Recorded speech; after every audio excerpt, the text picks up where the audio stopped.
So hello everyone, welcome back to the channel. तो आज आप लोग काफ़ी आश्चर्यचकित हो गए होंगे कि कैसे मैं आज ये वीडियो स्टार्ट कर रहा हूँ। एक्चुअली मैंने ओनर से, जो इस चैनल के ओनर है मिस्टर मिनाल, तो उनसे मेरी डील हुई है कि आज से मैं इनके चैनल पे वीडियो बनाऊँगा। और आज का जो वीडियो है ये मेनली मैं बात करने वाला हूँ कि क्यों डीज़ल गाड़ियाँ ज़्यादा पावरफुल होती हैं, क्यों डीज़ल गाड़ी में ज़्यादा टॉर्क होता है और क्यों डीज़ल गाड़ी पेट्रोल कार से ज़्यादा बेटर होती हैं आज के टाइम पे। और अगर आपको कंसीडर करना है आज के टाइम पे कोई कार, तो आपको डीज़ल क्यों चूज़ करना चाहिए। तो वीडियो यार कैसे स्टार्ट करें डीज़ल गाड़ी के बारे में। सबसे पहले ऑडियंस को क्या बताया जाए अपनी, क्योंकि अब तो अपना ही चैनल टोटल हो गया है। अब भैया ये कैसे आ गया यहाँ पे क्या भैया? क्या भाई, क्या चल रहा है यहाँ पे? कुछ नहीं। ओ भाई, चैनल अभी भी मेरा ही है, लेकिन डील तो अभी हुई थी। डील होती है भाई, डील वीडियो की हुई थी, चैनल अभी भी मेरा है। तो भैया बात है ऐसी, ये एक तरीके का आप इसे कोलैबोरेशन समझ सकते हैं। और रही बात डीजल की, तो भाई ठीक है, मैं मानता हूँ डीजल में टॉर्क ज़्यादा है, माइलेज अच्छा देती है, लेकिन रिफाइनमेंट कहाँ है? किधर है रिफाइनमेंट? अरे भाई, लेकिन अब तो सब नॉर्मल हो गई है। अब जितना भी अब BS6 में इंजन आ रहे हैं, देखो कितने रिफाइंड हो रहे हैं। अब क्या डिफरेंस रह गया है बताओ? अभी भी भाई डिफरेंस तो रह गया। देखो मारुति ने तो, खैर अगर मारुति की हम बात कर रहे हैं तो डीजल तो मारुति ने ख़त्म ही कर दिया, वो पूरी तरीके से पेट्रोल पे शिफ्ट हो चुके हैं। इसका मतलब सबको पता है भाई कि पेट्रोल इज बेटर। कर पाए ना इंजन, वो अपने जानते हो, मारुति को जान ही रहे हो कि सिर्फ मार्केट में इंडिया वालों कैसे बुद्धू बनाया जा रहा है, और मार्केट में मारुति वाले कैसे अपना मोनोपोली बनाने के लिए एक ही प्रोडक्ट को कितना तेज़ खींचते हैं। और डीजल इंजन बंद करने पे तो BS6 का वो था। अच्छा है, मेरे को एक बात बताओ, ठीक है, मतलब ज़्यादा टॉर्क हमारे पास है, हर चीज़ हमारे पास है, और माइलेज भी तो हमारे पास है। अगर हम इसकी बात करते हैं तो 25 का माइलेज दे देती है। अभी तुम्हारी गाड़ी में बात करता हूँ, तुमने अभी इतना चलाया, कितने का माइलेज दे रही है? भाई 12 का दे रही है। तो बताओ, आधे से भी कम हो। अरे तो भाई ये कितना देती है वाली फिलॉसफी से पेट्रोल के जो ड्राइवर्स हैं वो उठ चुके हैं। अब मतलब हम ये नहीं सोचते कि कितना देती है। और रही बात, तो हाईवे पे ये भी आराम से 19-20 निकाल देती है अगर जेन्युइन स्पीड पे चलाई जाए तो मुझे नहीं लगता कि डीजल बेटर हो सकती है। और रही बात, चलो डीजल माइलेज ज़्यादा देती है, तो भाई लाइफ कितनी होती है इसकी? 10 साल ख़त्म। हम 15 साल रख सकते हैं अपनी गाड़ी, क्योंकि हमें अगर अपनी गाड़ी से लगाव है तो हम 15 साल चलाएंगे। 10 साल में तो भाई सब चेंज कर देते हैं आज के टाइम पे। तो देखो 10 साल कितने लोग ही रखते हैं। चलो मतलब इसे यहाँ पे एंड करते हैं, एक जेन्युइन डिस्कशन पे आते हैं कि किसको क्या लेनी चाहिए, और फिर आगे बात करते हैं। नाउ फॉर दिस वीडियो हमने पूरी कोशिश की है कि दोनों गाड़ियों को सेम इंजन स्पेक्स के साथ ही कंपेयर किया जाए। On the first hand we have Honda Brio 1.2 petrol, जो कि है 1198 cc, 87 bhp, 109 newton meters of torque, 5 speed manual with IVTEC technology. और वहीं दूसरी तरफ है हमारे पास देश की favourite diesel car Maruti Swift 1.3 diesel, जो कि है 1248 cc, 74 bhp और 190 न्यूटन मीटर्स ऑफ टॉर्क। ये भी 5 स्पीड मैनुअल है विद मल्टीजेट डीजल। तो सबसे पहले बात कर लेते हैं जो डीजल इंजन के प्रोज हैं, यानी अच्छाइयाँ क्या क्या है। मैं आपको बताऊं, मैंने हमेशा से डीजल गाड़ियाँ ही चलाई हैं, मतलब बचपन से मैंने पेट्रोल गाड़ियाँ बहुत कम चलाई है। तो डीजल का सबसे पहला जो प्रो आता है वो है इसका माइलेज। माइलेज का क्या है कि आप सेम सेगमेंट में कोई गाड़ी लो, अभी हमारे पास ब्रियो खड़ी है, अगर हम ब्रियो का भी देखते हैं तो सेगमेंट काफ़ी हद तक सेम है, बट माइलेज की बात करें तो आधे का डिफरेंस है। मतलब अगर वो 12 तो ये 24, ये डिफरेंस है। सबसे पहला आपको डीजल इंजन में यही आ जाता है कि आपको सबसे ज़्यादा माइलेज अच्छा मिल जाता है। सेकेंड प्रो की बात करते हैं तो आपको बहुत ही छोटे सेगमेंट से ही आपको टर्बो चार्जर मिलने लगता है, और ये काफ़ी ज़्यादा अच्छी बात है। पेट्रोल में तो अभी जल्दी, मतलब 2-3 साल पहले आना चालू हुआ था, और डीजल में आपको 8 वाट से हम लोग को अच्छे टर्बो डीजल, और ऐसा नहीं कि एक सेगमेंट में, हम लोग को हर सेगमेंट, छोटे से लेकर बड़े सेगमेंट में टर्बो चार्जर डीजल इंजन में मिलना चालू हो गए, तो ये काफ़ी ज़्यादा अच्छी बात थी। तीसरे प्रो की बात करते हैं तो इसकी लाइफ। पेट्रोल इंजन अगर आप चलाओगे तो उसकी जो लाइफ होती है, लाइफ मतलब मैं टेन्योर की बात नहीं कर रहा हूँ, मैं किलोमीटर की बात कर रहा हूँ कि 2 से 3 लाख किलोमीटर में आपको इंजन खुलवाना पड़ेगा, इंजन बोल जाता है। बट ये अगर आप मेंटेन कर चलाते हो डीजल इंजन, कोई भी रिलायबल आपका, मतलब कोई भी अच्छा डीजल इंजन हो अगर, और मतलब मेजरली कोई भी इंजन हो, तो आप अगर मेंटेन कर चला रहे हो तो आपकी लाइफ, आप कितना भी चलाओ, ये मतलब टाइम सर्विस करो, वो करो, तो दिक्कत नहीं देगा आपको। On the other hand petrol engine आपको 2 लाख के बाद बोलना चालू हो जाता है। चौथा इसका जो प्रो है वो ज़्यादा ये है कि हमारे पास डीजल इंजन ज़्यादा टॉर्क मिलता है। लो एंड से, यानी कम RPM से ही हम लोग को टॉर्क डिलीवरी बहुत ही ज़्यादा अच्छी मिलने लगती है। 1700 या 1800 आरपीएम पे ही हम लोग को अच्छा खासा एक पावर बैंड मिल जाता है। तो ये चार जो मेजर अच्छाइयाँ प्रोस थी वो मैंने आपको डीजल इंजन के बारे में बता दी। अब चलते हैं मृणाल भाई की तरफ और पेट्रोल इंजन के बारे में देखते हैं। तो चलिए अब कुछ पेट्रोल इंजन के प्रोज़ की हम बात कर लेते हैं। सबसे पहला जो एक सिग्निफिकेंट प्रो मुझे लगता है पेट्रोल इंजन में ये होता होगा या होता है कि पेट्रोल इंजन ज़्यादा रेव हैप्पी होते हैं। अगर आप डीजल इंजन को देखते हैं तो डीजल इंजन यूजुअली 4000 4500 के ऊपर रेव नहीं कर पाते हैं, वहीं पेट्रोल इंजन इसके दुगने भी चले जाते हैं। कुछ पेट्रोल इंजन तो 7000 तक रेड लाइन करते हैं। तो अगर आप में वो थोड़ा सा भी एंथुजियाज़म वाला कीड़ा है, अगर आप अपनी गाड़ी की लिमिट्स को एकदम पुश करना चाहते हैं तो वहाँ पे आप पेट्रोल इंजन कंसिडर कर सकते हैं, क्योंकि ऑब्वियसली ये थोड़े रेव हैप्पी होते हैं। दूसरे प्रो की अगर हम बात करें जो कि है कि पेट्रोल इंजन ज़्यादा रिफाइंड होते हैं कंपैरेटिवली टू डीजल। हालांकि आजकल कुछ मॉडर्न डीजल इंजन हैं जैसा कि किया सेल्टोस है, क्रेटा है, इनके डीजल इंजन भी बहुत रिफाइंड हो गए हैं। लेकिन फिर भी अगर आप होंडा की हम बात करें, होंडा का जो सिटी में 1.5 IVTEC आता है वो मेरे ख्याल से उस लेवल का कोई और पेट्रोल इंजन का रिफाइनमेंट मैच नहीं कर सकता। तो वहीं पे पेट्रोल इंजन अपने रिफाइनमेंट के लिए जाने जाते हैं, वहाँ पे पेट्रोल इंजन थोड़े से ज़्यादा बेटर है कंपैरेटिवली टू डीजल, क्योंकि डीजल इंजन वाइब्रेशन ज़्यादा रखते हैं और उनमें आवाज़ थोड़ी सी ज़्यादा होती है। तीसरा प्रो मुझे जो लगता है पेट्रोल इंजन में, आप ये ले सकते हो कि पेट्रोल इंजन की जो मेंटेनेंस है वो डीजल से कम है।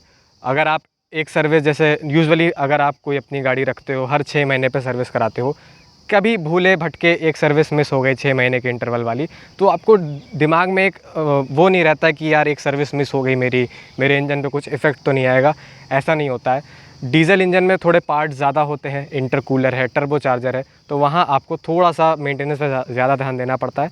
वहीं थोड़ा सा एक पीस ऑफ माइंड पेट्रोल में ये रहता है कि सर्विस इंटरवल एक तो अगर आपका स्किप भी हो जाता है तो कोई प्रॉब्लम नहीं है, और मेंटेनेंस भी इन गाड़ियों की कम होती है डीजल के मुकाबले।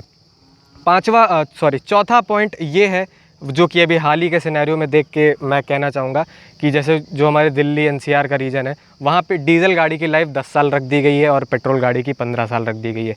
तो वहीं पे अगर आपको अपने कुछ गाड़ी ज़्यादा समय तक चलानी है, या पूरा एक मन आपने बना लिया है कि 15 साल रखेंगे या जब तक ये गाड़ी चलेगी तब तक हम रखेंगे, वहाँ पे एक एडवांटेज ये आ जाता है कि आप 5 साल पेट्रोल गाड़ी को एक्स्ट्रा चला सकते हो डीजल के।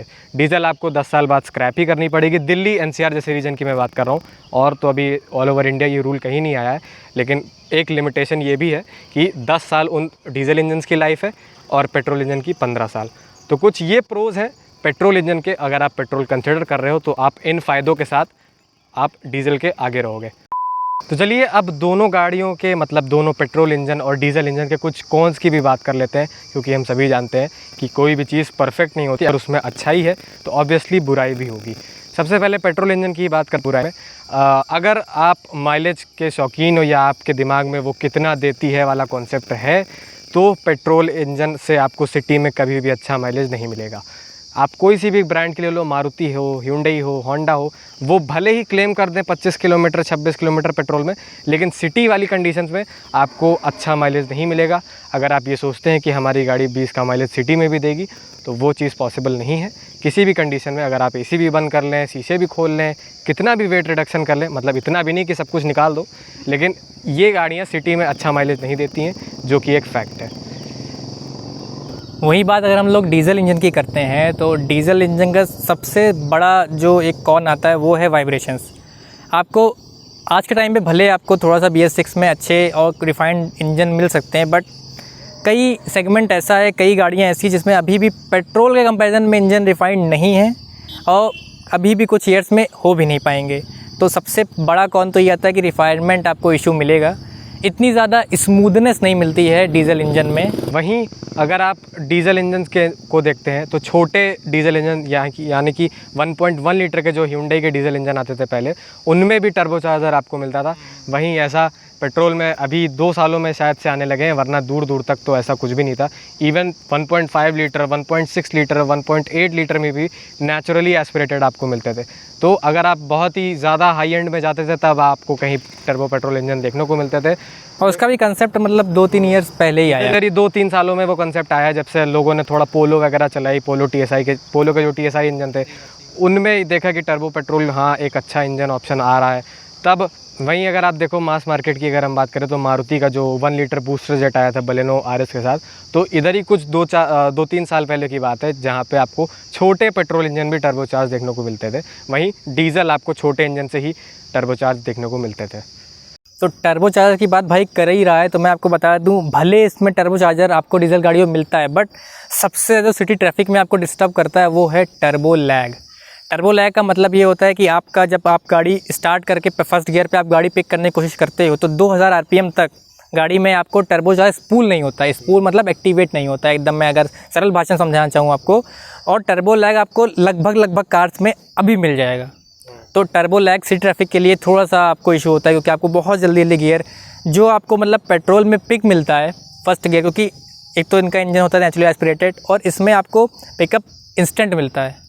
ये आप कह सकते हो डीजल इंजन से कौन की टर्बो लैग मिलता है। दूसरा पॉइंट थोड़ा सा लिमिटेड हो सकता है कि कुछ पेट्रोल गाड़ियों की रीसेल डीजल उन्हीं सेम गाड़ियों के डीजल वेरिएंट से कम होती है। सबसे बेस्ट एग्जांपल मुझे स्विफ्ट ही लगता है। स्विफ्ट का पेट्रोल इंजन अगर आप दोबारा बेचने जाओगे तो आपको उतनी अच्छी वैल्यू नहीं मिलेगी, लेकिन डीजल के साथ अगर हाल ही का 3-4 साल 5 साल पहले का डीजल वेरिएंट है वो आराम से आपको लगभग आधी कॉस्ट में भी निकल जाएगा। मैं अपना पर्सनल एक्सपीरियंस देखता हूँ। मैं जब ये गाड़ी लेने गया था या मेरी सर्च चल रही थी, स्विफ्ट डीजल मुझे 2014 मॉडल दिखा था और वो उसके 4.5 लाख रुपए डिमांड कर रहे थे। तो आप खुद सोचो, वो 8 लाख की गाड़ी नहीं रही होगी उस टाइम पे, लेकिन फिर भी वो अपनी वैल्यू का काफ़ी एक अच्छा हिस्सा भी दोबारा दे के जा रही थी। तो कुछ स्पेसिफिक गाड़ियों डीजल गाड़ियों के साथ आपको रीसेल भी अच्छी मिल जाती है। भाई ने रीसेल की बात तो काफ़ी सही की, ठीक है डीजल का ज़्यादा है, बट मैं आपको बताऊँ जैसे रीसेल ज़्यादा है बट डीजल इंजन का मेंटेनेंस कॉस्ट इससे काफ़ी ज़्यादा है पेट्रोल से। आप होता क्या है इसमें 4 पार्ट्स अपनी डीजल गाड़ी की सर्विस मिस नहीं कर सकते किसी भी हालत में। हाँ, आपका इंजन जैसे अगर आप मेंटेन करके नहीं चल रहे हो तो ऐसा नहीं है कि इनकी लाइफ इमोर्टल वाली होती है। अगर आप ढंग से नहीं चलाते हो तो इसका भी हाल ख़राब ही हो जाएगा। और अगर मैं सेम गाड़ियाँ रखता हूँ सही सेगमेंट की, तो अगर जहाँ पेट्रोल 4000 में सर्विस हो रही है तो उतनी बड़ी सर्विस कराओ तो 6 से 7 हज़ार रुपये आपको मिनिमम लग जाते हैं, क्योंकि इसमें पार्ट ज़्यादा होते हैं। ऐसे मैंने ऐड किया, भाई ने बताया टर्बोचार्जर होता है नहीं होता है, तो उन सब चीज़ों की वजह से आपको ज़्यादा पैसे देने ही पड़ते हैं। तो ये है कि मेंटेनेंस कॉस्ट आपको ज़्यादा पड़ती है।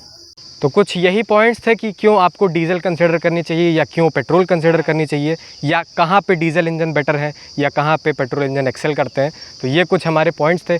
आई होप कि ये वीडियो आपको थोड़ा सा भी यूज़फुल लगा होगा या आपके दिमाग में एक क्लियर इमेज आई होगी कि हमें पेट्रोल पे जाना चाहिए या डीजल पे जाना चाहिए। तो इसी साथ हम वीडियो एंड करते हैं। हम इसीलिए वीडियो बनाते हैं क्योंकि मैंने भी अपने फैमिली में जब कार कोई परचेज़ करता है तो कोई ध्यान नहीं देता है कि पेट्रोल डीजल कुछ नहीं, किसी ने बता दिया ले लिया।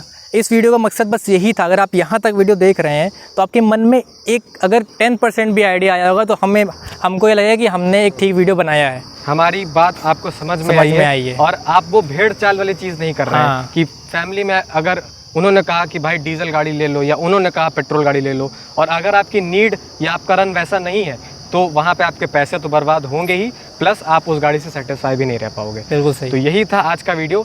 उम्मीद है आपको पसंद आया होगा और मिलते हैं ऐसे ही किसी नेक्स्ट वीडियो में, और जहाँ हम लोग आपस में कोलैबोरेशन करते रहेंगे। बाकी तो बस यही है। अगली वीडियो तक के लिए दोस्तों सीट बेल्ट पहनिए, हेलमेट पहनिए, सुरक्षित चलिए। धन्यवाद, बाय बाय, टेक केयर।